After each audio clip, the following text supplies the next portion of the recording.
Howdy folks, welcome back to another video. I'm going to do a story time video for you. And I'm going to do these periodically, I think, when I don't have nothing else. Because I've been on vacation.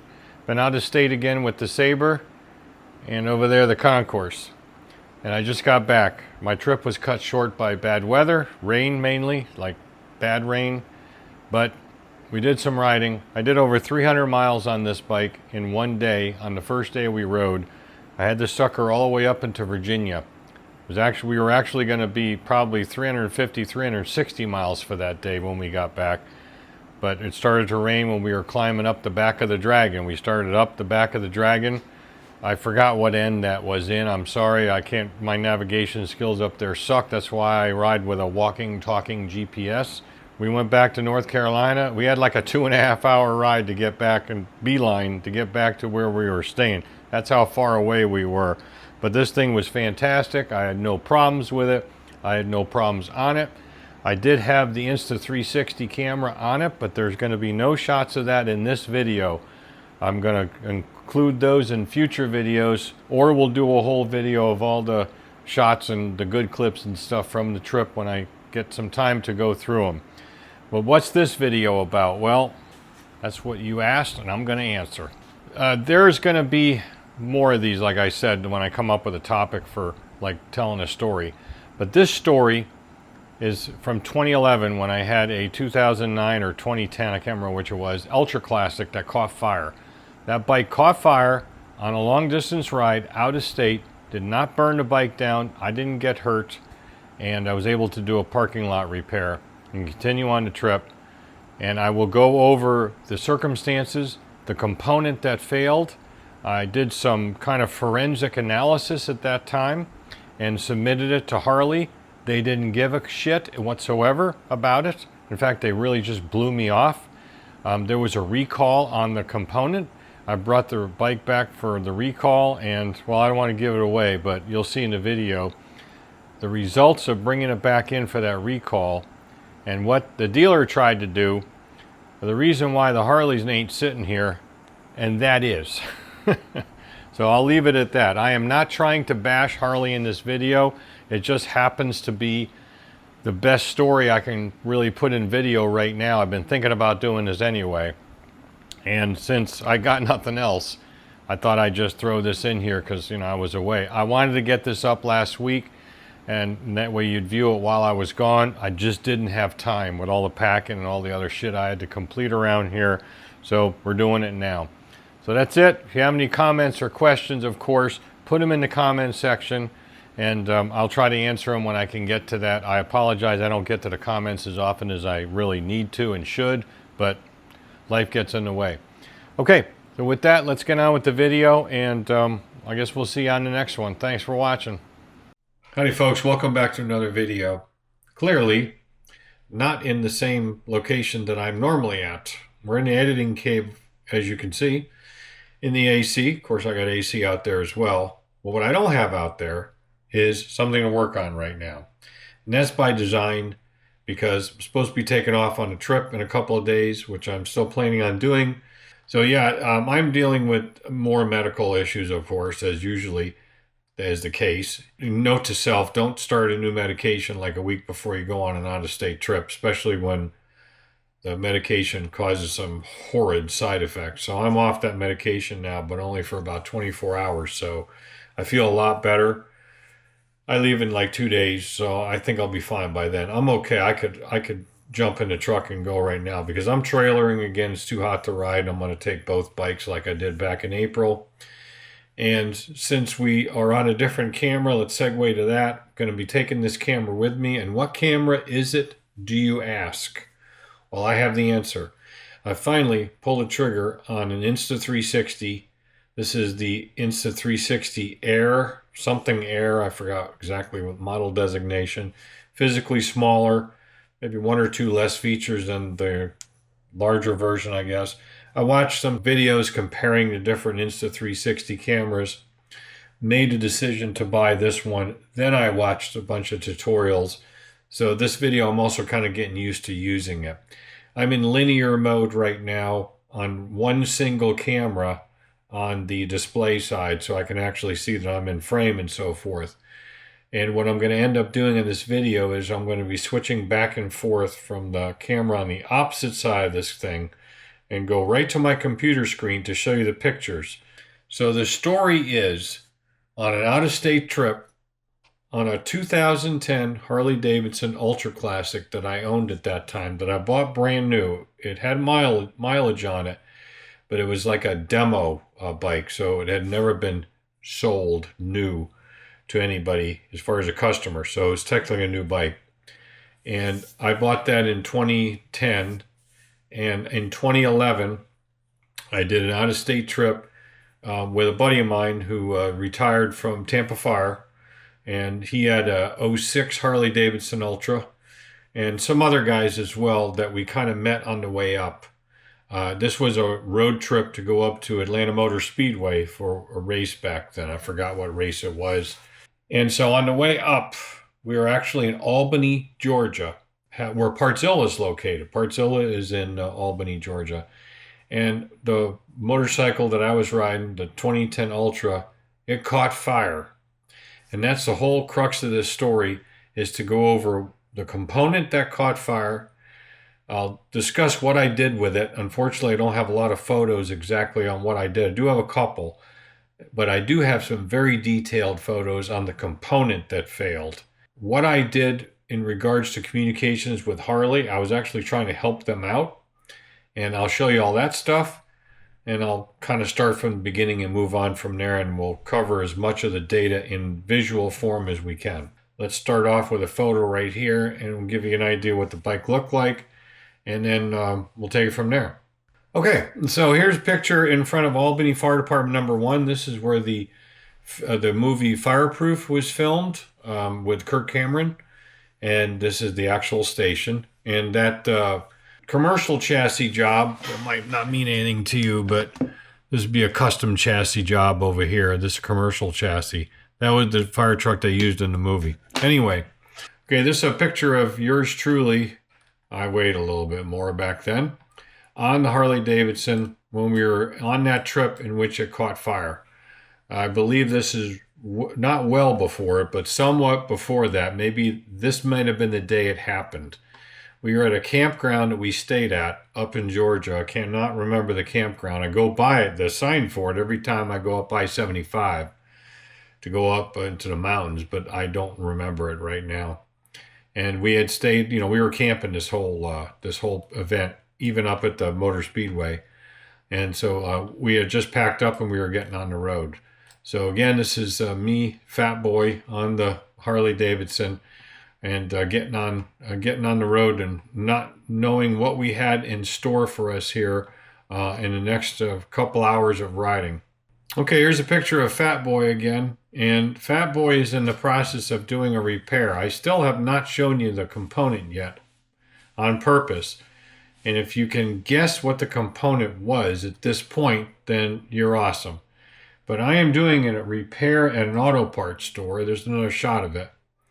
And I'm working, of course, around where the rear brake is located, or generally in that area. Here's your floorboard, and of course the brake lever up in here. But the area that I'm fixing is the part where we had the fire. And luckily it did not go too far, or extended rather, as far as what we call it in the fire service.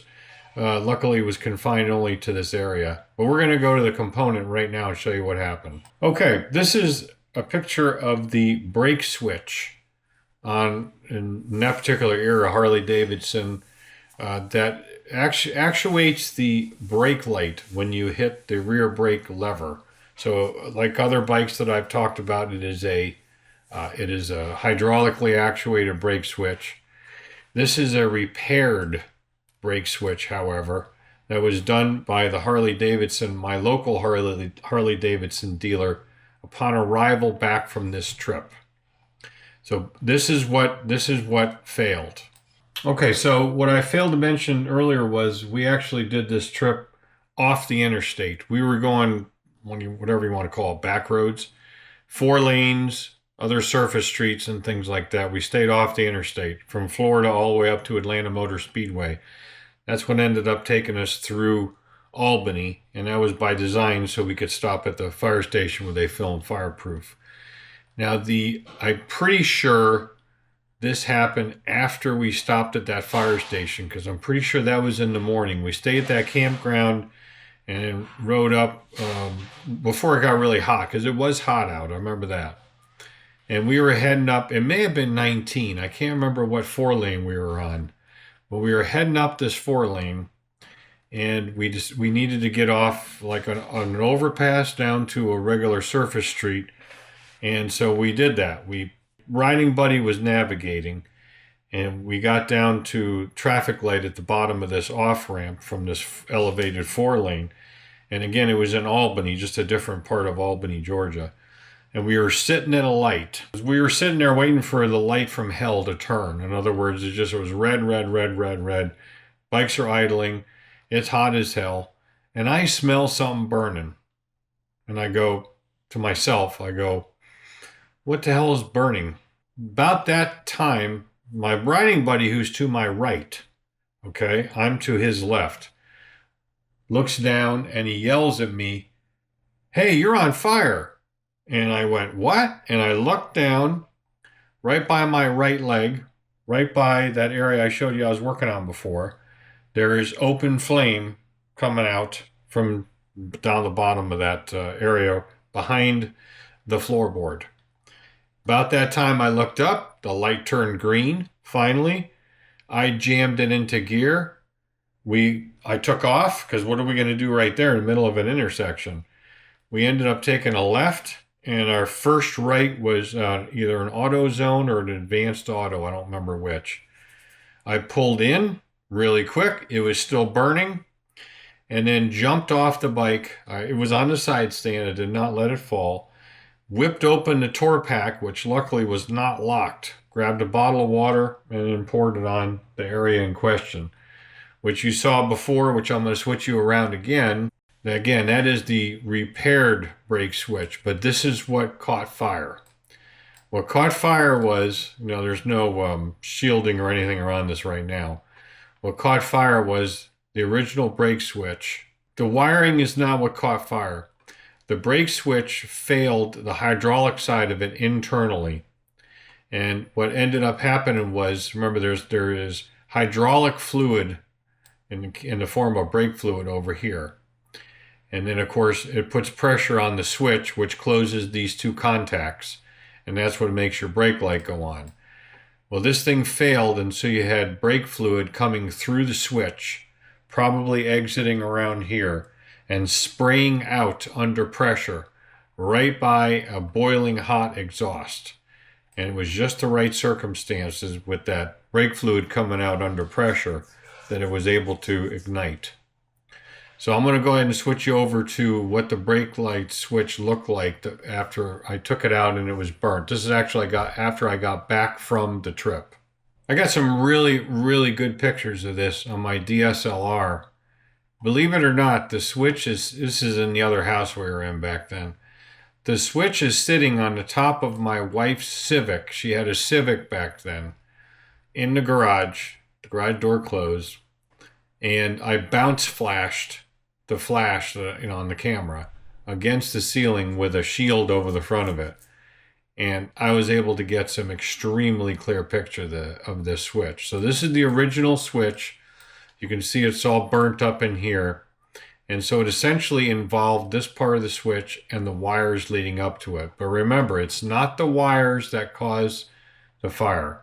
It's the brake fluid coming out through here that caused the fire, because this switch failed. Here's just another view of it. You can see on one side of it here. This is probably where it failed first, over here, where you see the movement of this little hand thing.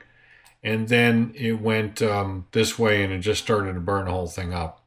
That would make the most sense, because it just failed around wherever this is supposed to be sealed, the electrical side of the switch from the hydraulic side of it. This is the location again of where it goes. This is the replacement switch, as you can tell, but I'm pointing to it with a screwdriver as this bracket is something I'm going to use to suggest a Harley Davidson in a written kind of almost a scientific forensic examination of what happened and a recommended solution, which we'll get into in a minute.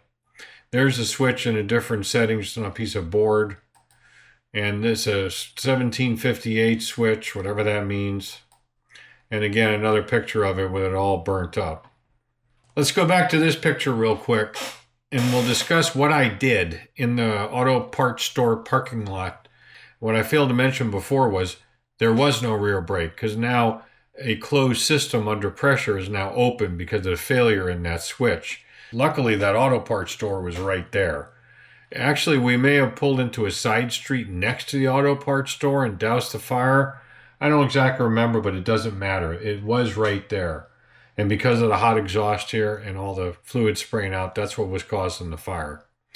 So what I'm doing here is I'm going to solve this, because I need a rear brake, by simply removing the switch and then putting a plug in. And because this is an American bike, it's an Imperial bike, so I was able to go into auto parts store without any issue and get like a 1/8 pipe fitting plug and some pipe dope and some brake fluid and the whole 9 yards, and get this thing basically plumbed up where it would hold pressure. Obviously, it wouldn't have a rear brake light switch, but I have a front, so if I hit both brakes at the same time, the light goes on still, right? And then I taped up the burnt wires after cutting off the ends, make them safe, and then zip tied them up so they wouldn't be a problem.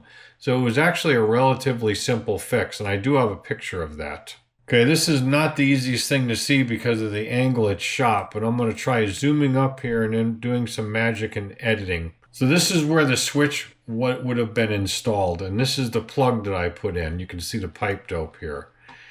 And then I simply bled the brakes from the rear like I typically would, adding brake fluid to the reservoir. And I think here is where I just tied the wires off, if I'm not mistaken. Taped them up or did something and make sure that they weren't going to be a hazard, and then just got us back on the road. So this was actually a pretty simple fix. I think you can see like right there against the engine block, there's like a little burnt area, looks like. I think that's got a little scorch from the open flame there. That was probably what that was. But I really didn't do a significant amount of damage, and my riding buddy that was with me was like amazed that I was actually able to figure out how to deal with this.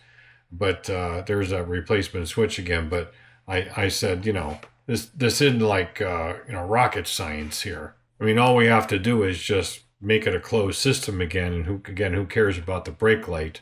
Because I can just hit the front brakes and brake light goes on. So that's the story of what happened, and we ended up going to the rest of the trip and doing our thing. In case you were wondering, here's just a couple of shots from that. This is actually at that campground I showed the fat guy on the motorcycle, where we stayed overnight in a tent that is no longer in my possession. This is the other guys that we are with. I think this is actually up at the Atlanta Motor Speedway area where they allowed tent camping. There's my Harley. This is a Concourse 1000 owned by a guy that we rode with, and I forgot his name. Well, I know his name, but I'm not going to say it because it's on video. This is his son. That's along a road. Like I said, we did the entire trip on surface streets or 4 lanes at the most, no interstate unless we had to jump on and off for something. And so that was a nice picture I took in the morning. Loaded up. And ready to go. These are obviously not in order. We ate at this. This is a 3 Coin Steiner is actually in Tampa, and this is where I met my friend, and we ended up having something to eat, and then headed on the road to go up the back roads, essentially not back roads, but non-interstate road to go up into Georgia. I don't know why we stopped here. Gotcha Covered Auto and Tire Center. It must have been just a place we pulled into. I think Gotcha Covered didn't have themselves covered at this point. I wonder what happened to that place. I'll have to look it up. Just another shot of the campground. That was a lot of fun, that part of the trip. And a couple of more shots. Campground. Another shot. This is my riding buddies. I'll include this one because you can't see who it is. And just one of these morning pictures along the road look really neat.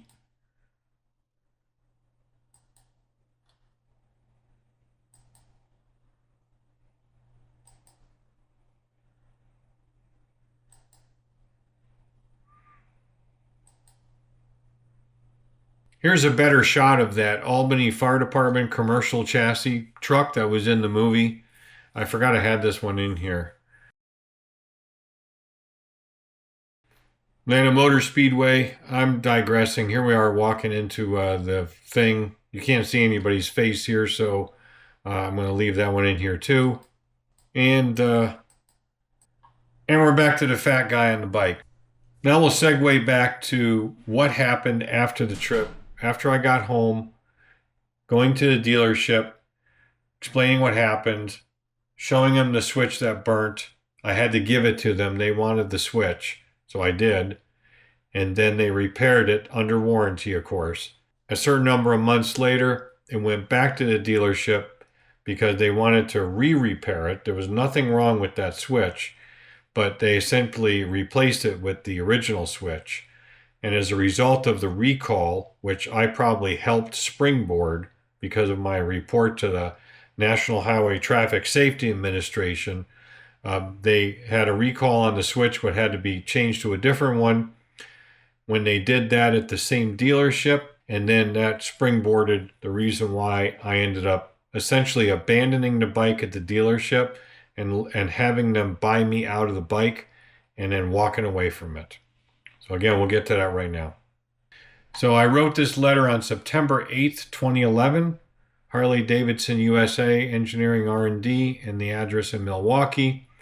I'll summarize this, that I told them about the problem. It's a 2009 FLHT CUI Ultra Classic, 25,390 miles. On September 3rd, it was riding up to Georgia. This is 2011, September 3rd. So I forgot that date here, so that's kind of good to know. I forgot it completely before. Riding up to Georgia, brake switch failed. Fluid to pass through the switch, hit the hot exhaust. I extinguished the fire, yada, yada, yada. It was an AutoZone. There it is. It was an AutoZone parts store. Put a 1/8 inch NPT plug, electrical tape, brake fluid, etc., etc. Once I got home, this is this section. I took it to the dealership and gave them the switch, and they replaced it with a switch. Everything worked fine, hunky-dory, no problem. So here's where I get into kind of a forensic analysis of what I thought happened. So I'm writing to you about this brake failure, a switch failure, specifically the fact that examination on the internet finds many occurrences of such. And I did find that on forums and things like that. I'm not going to go into this too deep. After examining the switch carefully, taking a close look at where the switch is mounted, my findings is the switch is too close to a significant heat source, and over time this exposure is degrading the switch to the point of failure. And then I gave him some points to illustrate that, which you can figure out on your own. But the thing is, it's about 1 inch away from the exhaust pipe. It's a radiant heat source. The closer the surface exposure is to the radiant heat, the more energy the target will absorb, etc., etc. This is kind of like a scientific paper. I sent it to my brother, the electrical engineer. He said this was better than some papers that his electrical engineers would 4-year degrees and master degrees rate, and I thought that was very complimentary. So this is my theory. Fluid just passed through the electrical side of the switch, so I'm not going to get into that too much. Here is the brake light switch pictures. You already saw this as well. This is pictures 1 and 2. And then this is the one where I showed him the repair that the dealer made, which you already saw as well. Well, what you haven't seen is, this is what I came up with as a solution. And I gave them like some dimensions. I don't have them in this particular paper. I did it separately. But I made a heat shield out of some like 16 gauge steel that would go into an existing bolt. And so that's what I ended up including in this package. It's a state of development, obviously, but I did make some modifications to it. There's a tab edge that slips over the bracket that's down in there. So I just went into it in more details with him. Here's where the OE bracket, where the tab articulates. Again, that's what I just showed you. And then I did a picture of it with no shield in front of it, just the naked switch. And of course on the right here is where the shield is located. And then I painted it black with a flat black heat resistant paint. This is the bolt down at the bottom here. It's like a 3/8/16 bolt. Is an existing bolt, and there's no modification to the bike at all. And again, the tang up in here grabs it, and it's very firmly affixed. It's actually 20 gauge. The heat shield is manufactured from 20 gauge steel. So I told him, and at the end here, this simple fix in my opinion, but I also said this material is intellectual property. But I ultimately, when I talked to them on the phone, they did call me about this, but they gave me a complete bullshit generic response. Some low-level staffer said, yeah, we'll take a look at it and get back to you, which nobody did. I told them on the phone, I said, you guys can have this. I don't want any money for it or anything. I just want this to help somebody. Hopefully it does. Now, they never used any of this information. And again, when Harley Davidson called me, after they received this letter, some lady just called me and said, just want to let you know we got your letter. And I said, well, do you like work for R&D or engineering? Oh, no, it's like a secretary person, administrative assistant. And I said, well, can I talk to somebody? And they go, no, it's not necessary. We forwarded your information and that was it. So I never heard anything from them on that. Obviously, Harley never installed a heat shield to my knowledge on that. That would have solved the whole problem. They would have not had to go into any recall unless the NHTSA required them to, or I think they did it voluntarily. But anyway, they didn't really have to go into, they overcomplicated the shit out of this is what they did by needing to change the switch. Well, really all they needed to do was put a heat shield over that. If they put a heat shield there, that switch would have never gotten hot enough in any circumstance unless it was a really bad switch, like manufactured, a single event, a one-off of a bad switch that went completely to shit. Then you could see that happening, but it wouldn't happen on a regular basis. And there were a ton, and I mean a lot, of forum posts and a lot of information out there where people were talking about the switch failures and a couple of them with fires. And I do remember that I uploaded all this information to a Harley forum. I put the letter, I think I redacted my name or my address or any personal information from it. But I put all the photos up and I put that, this engineering information up, if you want to call it that. And not too long after that, within a week or two, I got a phone call from a lawyer. I forgot where he was located. I want to say like Missouri or something like that. And the lawyer wanted to use my information my material in a lawsuit. And I told him that he could, but he's going to have to pay for it. I think the guy ended up sending me like $100 or something, which I said, I don't give a shit what it is, but because it was a lawyer and I don't like lawyers anyway, especially family court lawyers, I made him at least pay something. I think they sent me a law firm check or something. And I asked him what it was all about. And he said that they were suing somebody because somebody on a trike had a brake switch failure just like this.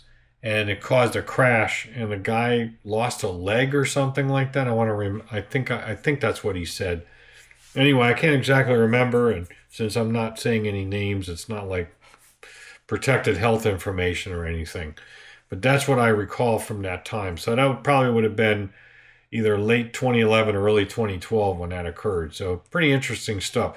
But that, again, I uploaded all this crap to a Harley forum, and that's how this lawyer saw it. And then I heard nothing about this after that. Nothing from anybody anywhere about this. And the only other thing I wanted to talk to you about was what happened the second time it had to go back to the dealer, which we'll cover right now. I don't have any photos or anything like that. but I'll go into it briefly and then we'll close the video out. I'm going to go ahead and switch you over back to the screen just really quick though first. I just want to remind you about the switch here. This is the one, again, that was done by the dealership. Switch number 1. This would be the original switch, simply replaced by the dealership and not a revised switch secondary to any recall or anything like that.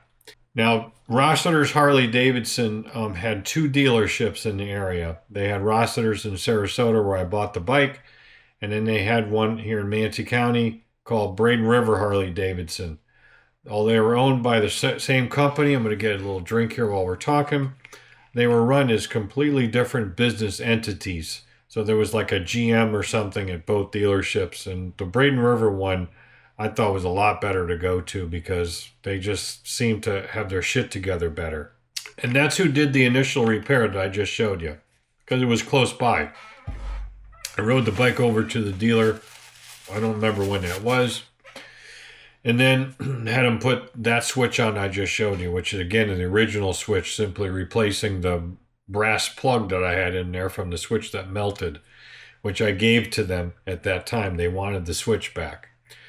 So now everything's hunky-dory and everything works fine. So then I get a notification in writing from Harley Davidson that there's a recall on that switch. And I said, okay, so I'll follow the recall. So I made an appointment at Braden River Harley, brought the bike over, and all they were going to do is take that switch off that I just showed you and then put another one on and then re-bleed it and put the wires back on, and Bob's your uncle. And I'm there for an hour and the bike's not done yet. Finally, somebody comes out and says, yeah, we got a problem. And I go, what's the problem?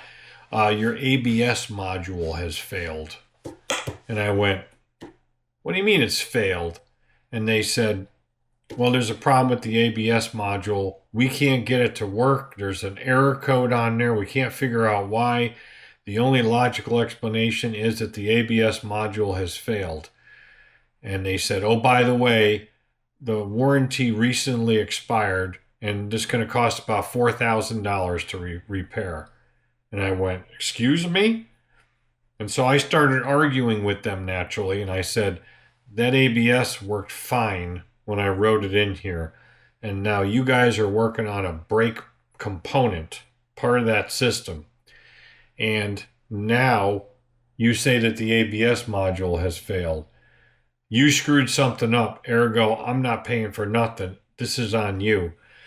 They basically refused. They did it by simply blowing me off. I think they ended up giving me a ride home because they said it's going to have to stay here. We got to talk to corporate. Week or two goes by. I kept calling. Yeah, we haven't got a decision back from corporate. Talked to the wife about it. I said, I'm walking away from this effing bike. And I looked up the loan value I had on it. And then I made an offer to the general manager of that dealership that he couldn't refuse because I had traded a bike in on that. And so I didn't have a significantly high loan. In other words, I wasn't upside down in that bike. So I said, you pay me off, you pay my loan off, I'll walk away from this bike and sign the title over to you, or sign the paperwork so you can have the title. And he immediately agreed because they were trying to jerk me around. They were trying to screw me. They knew that this was probably a simple fix, trying to get me to spend $4,000 on an ABS module or whatever else they were trying to dick me for. And I didn't bite. I walked away from it. And so that was the end of it. But the whole saga started with the fire on the brake switch and then the subsequent communications to the NHTSA, the National Highway Traffic Safety Administration, filing a report, communications with Harley, coming up with that forensic analysis and solution, and then again, just walking away from the bike. And ultimately, that was fine with me because my wife liked riding on the Harley, but she really didn't want to do it anymore anyway. She said, get what you want. And I went and got a Concourse 14, never looked back. So that is the story. And I hope you got something out of it and enjoyed some of the pictures. And hopefully this works and the audio doesn't suck. I am taking this camera on my trip, as I said. and we're going to use it on the Sabre. We're not going to use it on the Concourse because why? It's got a dash cam system. But when I go out in the Sabre, I'm definitely going to put this sucker on, maybe in different spots on the bike, and we'll flip back and forth, maybe use the 360 cam a little bit here and there, take some video using this camera, maybe some of the area and the people, because it is an official rally for the Motorcycle Sport Touring Association. So we'll see you when we get back. Until then, as always, thanks for watching. Don't just repair, restore. We'll see you on the backside.